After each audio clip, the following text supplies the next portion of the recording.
Rogers. I'm the technical director of Grinding Games, and yeah, I'm keen to answer any questions about Fall of Aria. Yeah, so what is the setup for the Fall? So basically, your character has been exiled. This is at the start of the game, and we're finally getting opportunity to come back to Oriath and find out what's happened since you've been gone. So your character, when you arrive, they find that there's a middle of a slave uprising. The corrupt leaders of Oriath who exiled you, are finally having to face up to some of the stuff they've been doing. So yeah, you're going to take the side of the slaves and fight against a bunch of the guards who are of the Templar Order who are around in Oriath. So is this purely a new place to play? Does this introduce any new abilities or? Absolutely. So there's tons of new stuff. I mean, this is a full-size expansion. So we are, there's lots of new items, lots of new areas. The biggest content is Act 5. So we're continuing the storyline where we left off at the end of Act 4, and adding a huge amount of new areas to play, and lots of bosses as well. We're getting very proud of the work we've been doing on bosses recently. So what is this specific area? Okay, so this is the slave pens. It's one of the areas that the slaves are kept, obviously, and there's a lot of stuff going on here. There's slaves to free. There's a lot of guards who are have rushed in here to try and quell the uprising. Yeah. The other thing, another big part of this expansion is we're also removing cruel and merciless difficulty and replacing them with another 5-act storyline that kind of goes through some of the same areas that you've explored before, but with lots of differences to the quests and bosses that are there as well.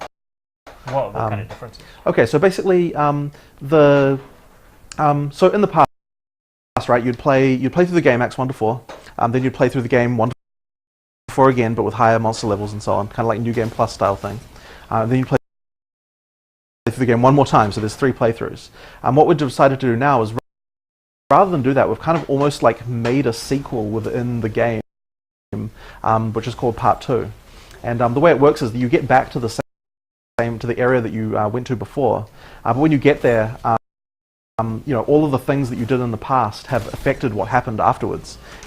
And so what you'll find is like, NPCs are gone, and you need to find out what happened to them. There are new bosses to fight against, new quests to do, and a lot of the areas have just completely changed. So for example, areas that you'd previously cleansed of corruption, you come back and now they're all verdant and green, because you fixed the problem there. But then instead it's been taken over by some other people. So you might say there's actually 6 new acts in this expansion, where we had 4 before. So we've kind of increased the amount of the game length by 250%, which is kind of crazy. Yeah, so Path of Exile has been around for a long time now. It's not a spring chicken. It isn't. So we released the game in 2013, and since then we've been upgrading it a huge amount. The thing that people maybe don't realize is that the game has actually been growing that entire time. In 2016, we had 44% more player hours than we had in 2015. So we're continuing to grow, continuing to expand, and the game has come a long way, both in terms of technology and in terms of gameplay since that time. So you may notice this area here looks a lot nicer than the beginning, the game that you would have played in 2013, and we've been keeping up a lot with lots of engine improvements and so on. And we also had to do a huge amount of work to get the game to run well on an Xbox, right? So this is something that we're extremely proud of, where the game is going. And we're playing the game on Xbox One right now. Mm-hmm. So what kind of trade-offs did you have to make to get this working, or do you feel like this is a one-for-one PC? I'm not going to say it's one-for-one. There are definitely differences. The thing that's really interesting about it is what we've had to do for controls. We kind of have to go through every single skill and work out what makes the most sense for targeting on an Xbox. So hopefully you're enjoying the way the controls feel and everything, because we work quite hard on it. It's one of those things where it's like every skill you're like, okay, I need to sort of tune the heuristics about when should it, where should it attack exactly, because on PC, you've got the ability to obviously pinpoint exactly where you want to do an attack. On console, you basically have a direction. So that you have to work quite hard to do that. But we've been doing that well. And there are some skills we'll probably remove for console because they're just not going to work. But other skills that actually feel better, things like Cyclone just feels better when it's channeled and you get to move around than it does on PC, just due to the way that that control is. So we're very happy with how it's turned out. When you have new expansions like this, do you find that it increases the player base? Do you have a lot of either new players, or do you have a lot of returning players who might have fallen off that come back for this? It's both of those, and honestly, when we're designing every expansion, we have to consider essentially three classes of players, right? We have the players who are new, we have the players who are returning, and then we've got the players who are currently playing. So we need to sort of think about what is the content for each of those three groups, and then make sure there's something in the expansion for all of those different people. So yeah, that is a constant challenge. But we've been kind of trying to make sure that we're very, we're not afraid to try new things. We're not afraid to make changes, even though the player base can sometimes, be a bit angry about it, right? But the best time to nerf something is when, you've got a whole bunch of new content coming as well. To sort of, they can still try it out. So we try to do the best way we can with that stuff. So where are we at now? Okay, so this is the Orioth Square. It's kind of the central location of the city, and from here there's a bunch of areas going off to the sides. A bunch more guards and so on that you'll need to fight. So one of the things I know players will be excited about is they've been continuously saying we need snow areas. There's no snow in the game, so we're finally delivering on that with a couple of different areas in Act 5. So how is the game? How do you feel the game has changed over the years in response to what fans want and how fans have kind of helped let you know what they want? I would just say that in terms of player customization, we've increased. We've added so many systems. The other thing as well is the end game has improved substantially. The last expansion, especially, the end game just took had a massive improvement. The average playtime that players play per day now is up to 5 hours. So once you start playing the end game, people just stick around forever. It's quite amazing to see. So there's a lot of fun to be had there. Yeah. And so this is a paid expansion, right? It is not. So the game is free to play, and every expansion is also free. We make money with cosmetic microtransactions, so there's absolutely nothing pay to win in the game. And the entire game, including all expansions, all the content that's been made for many years, is coming to Xbox as well. And we're hoping to, as much as possible, to ship all the expansions at exactly the same time on both PC and Xbox.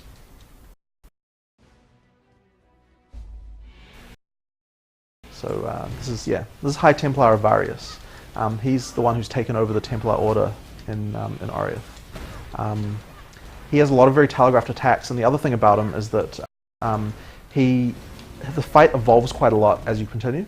So at the beginning, it is quite the fight is quite simple, but as you deal damage, it's going to get more and more complicated. Oh, you need some mana, so RB. Yeah, there you go.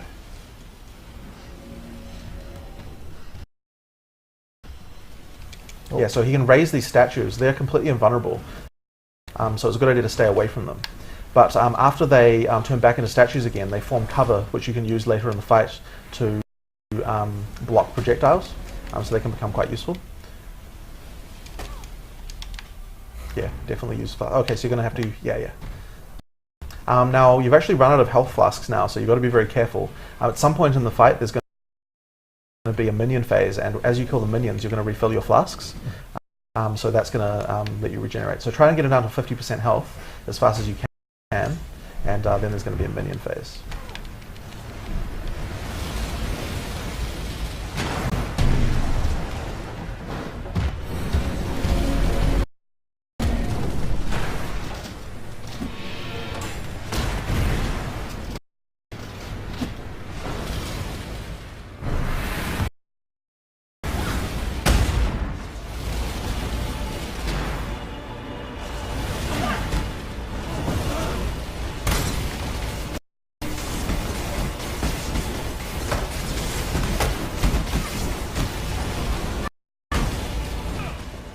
unfortunately, it can get pretty intense and down to 30 FPS during some of this stuff, but that'll be resolved by the time the game releases. So the target is to try to get the game running at 60 FPS. Oh yeah, 60 FPS, 1080. I suspect that by the time we're finished, we may need to do some dynamic resolution scaling, but we should be able to do pretty well. But yeah, as I said, it's hard to know exactly because we haven't fully optimized yet. Oh yeah, no, run away. Get behind a statue. Yeah. Yeah, so when he uses that skill, you want to be far away. Did you run into any issues with getting a free-to-play game working on console? Because I know, like, when you're dealing with something like Xbox Live or even PSN, that the free-to-play model can seem problematic, I guess, in some ways. Yeah, so I mean, obviously consoles free-to-play is newer than it is on PC. It's something that we have a lot of talks about with Microsoft and so on about like what can we sell, what can we not sell.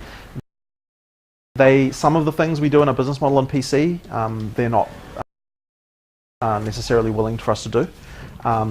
So that's something we have to work with them on. But overall, they're receptive. Like they want to see, they want to make free to play work as well as it does on PC as it does on console. And they've had some really excellent free to play successes with some of their other games, like World of Tanks and so on. So they're definitely interested in increasing the number of free to play titles on their store.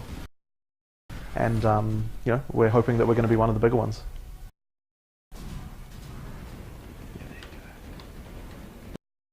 Yeah, perfect. What kind of elements are you not able to do on the monetization side? So I mean, like one example is a lot of our packs that we do sell on PC. We include physical merchandise in with it as well, like T-shirts and stuff like that. And we've found that by we have an almost Kickstarter-like reward tier system on PC. So, for example, we'll sell a pack that contains like some points, but also some, like a T-shirt and stuff like that. And then you go up to the next pack up that's a bit more expensive, and then it contains everything from the pack below plus signed concept art and that kind of stuff. Unfortunately, Microsoft aren't really willing to do that kind of stuff, like selling physical goods on a virtual marketplace. So there's just there's details like that we have to work around. So we're gonna have to change a few of those things, but it's not a huge deal. Oh, run away! Whoa, okay. Okay, so you've just killed his first form, and now he's turned into the god Innocence. Now it gets hard. So I was going to go talk to him and say, hey. So yeah. So one of the things that's particularly nasty about this form is that as he charges around, he's going to unleash a bunch more of that sort of bullet hell style spam.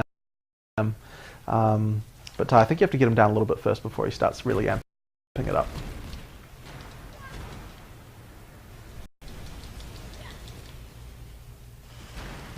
Yeah, okay, there we go.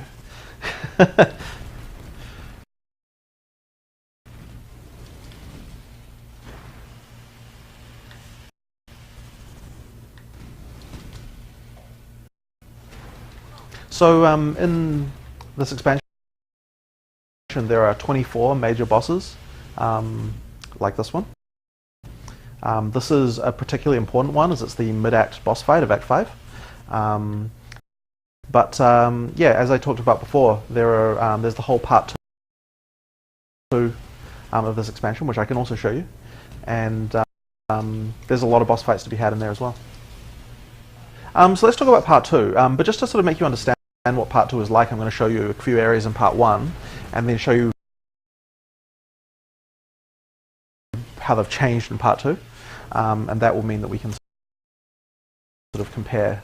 So an example of that, and this is something just like this is like a sort of as simple as the changes but just to give you a basic idea, we're going to go to the very first area of Path of Exile, which is the Twilight Strand. This is where you wake up on the beach after you've been, at the very beginning of the game. Tossed off the ship. So this is the first area of the game normally. Don't worry about talking to NPCs or anything. I'm just sort of showing it to you.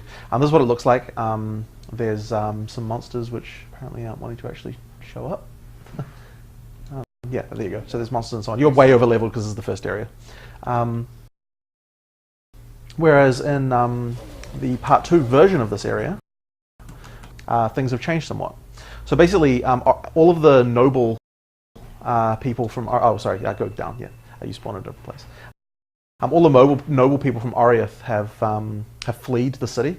They've washed up on the beach, and so now the zombies here are all basically the corpses of the noblemen who fled from Oriath. Sort of homage to the start of the game. With the Right, and then the boss is different at the end of the area and that kind of stuff. To show you another example.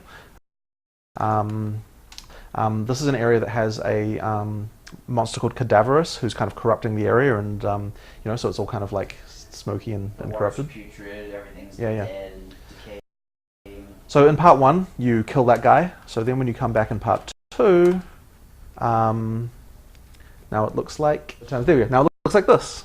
So obviously it's all verdant and green. Everything's returned. And what you'll find is, like, if you go to town, a lot of the NPCs have either moved on or gone. There are new NPCs there who've got new quests and so on. Well, they remember your actions. Yes, they remember your actions from the past, and then, you're a bit leveled for this. So yeah. Oh, sorry. When you even further ahead. Yeah, and you went to whatever. Yeah, and you went to town accidentally when you and the town on this character is unfortunately the first area that you went to. So yeah, we'll deal with this. So basically, there's a lot of differences, and what we kind of wanted was like, okay, like in the past you just play through exactly the same game. Now what you're playing through is like something that's like feels fresh and new. So it is like recycling. It's probably about 50% recycled stuff from the past and 50% sort of new things. And there's lots of new monsters and new bosses especially. Here's an example. Here's an example of another boss fight of the expansion. Once again, you're under-leveled, so you're going to get owned. But this is a totem boss. He's the god Tukuhama. All the skills are related to totems, and basically they can attack you independently of him.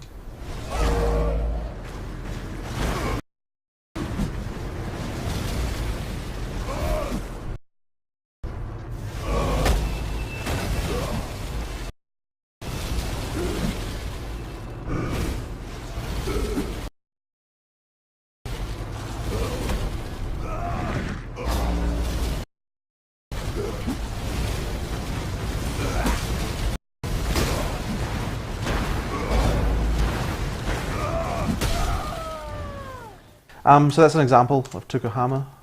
So here's another example of Part 2. So in Part 1, you explore this area called the prison.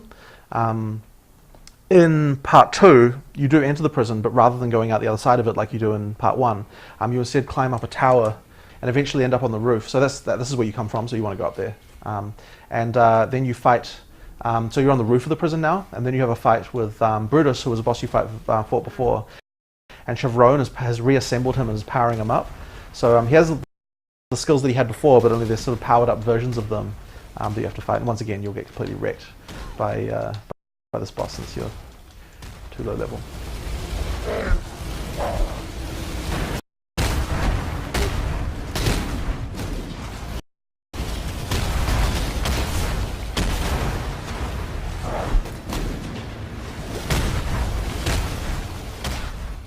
But just to move the fight forward, so then they swap places, and then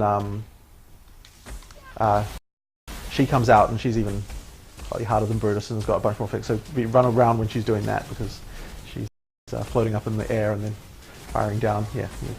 So anyway, those are the sort of examples of sort of the stuff you find in Part 2. So basically, it's like it is similar to what was before, but it's also new as well. So that's an overview of this upcoming expansion for Path of Exile. When is this due out? So we're looking at sometime in the middle of the year. We're sort of thinking June. We don't have an exact date yet, but there will be a beta, and that'll be earlier. That should be either late April, early May. And if you want to get into that, then sign up on pathofexile.com. And Path of Exile is free, and this expansion is, of course, going to be free as well. Yeah.